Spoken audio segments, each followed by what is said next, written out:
Hi everybody, Howard here with Roundtable Realty, and I'm here with one of the best real estate agents you'll find, Alan Levinson. And Alan, I had some questions come up, and I thought this would be a really great time to kind of bounce some ideas and questions off you and see what you think. Sure. So first off, as a full-time professional real estate agent, let's say you have a buyer who's just tight on cash and doesn't have a lot of money, but they're in a bidding situation, and they get the house. Woohoo, they get the house.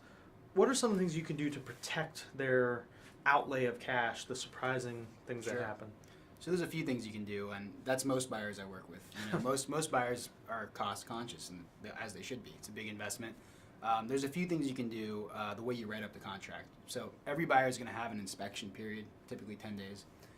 What you can do is extend that period out, either past an appraisal or flip-flop, have the appraisal done before the inspection period actually runs out, so they don't run the risk of either losing a binder or losing more costs that they've sunk into the home before they've gotten to that point. Interesting, because there's a couple different costs.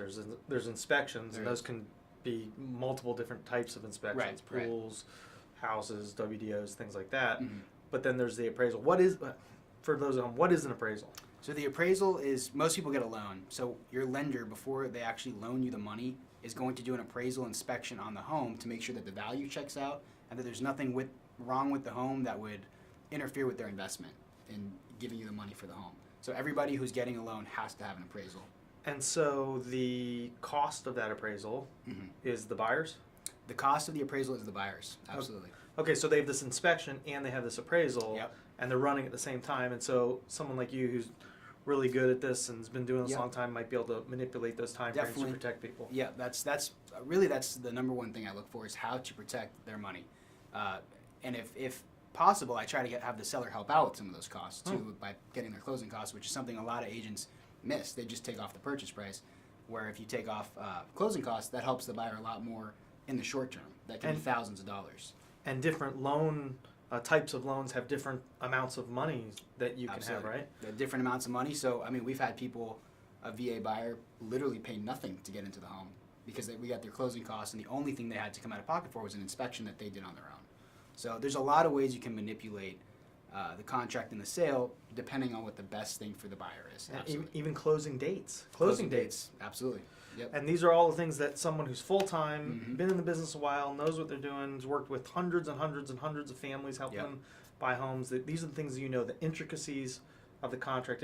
And speaking of the contract, it's a pretty long contract with 20 some odd paragraphs of somewhat boilerplate legalese. And even though we're not lawyers, this is stuff that you can kind of go over with them and answer questions, put them on the phone with the attorney. Absolutely. Right? Absolutely. I mean, to me, that's one of the most important things, is understanding that contract and having multiple people look over it throughout the process, not just myself. I have a partner that I work with full time. We have attorneys that we can call if there's anything we need to do. So you need to make sure that you're in good hands, because there are certain things in that contract that can affect you, not only getting the house, but lose you money in the process. So it's very important. And time frames are so important. This is something that having a realtor like yourself keep them up to date with. Hey, you got to do this. This time frame's coming. We talk about that all the time. Absolutely. You're always keeping an eye on their time frames. You have to. You absolutely have. If you're not, you need to have somebody that you're working with that is keeping, as an agent, you need to be conscious of the time frames. Absolutely. Right.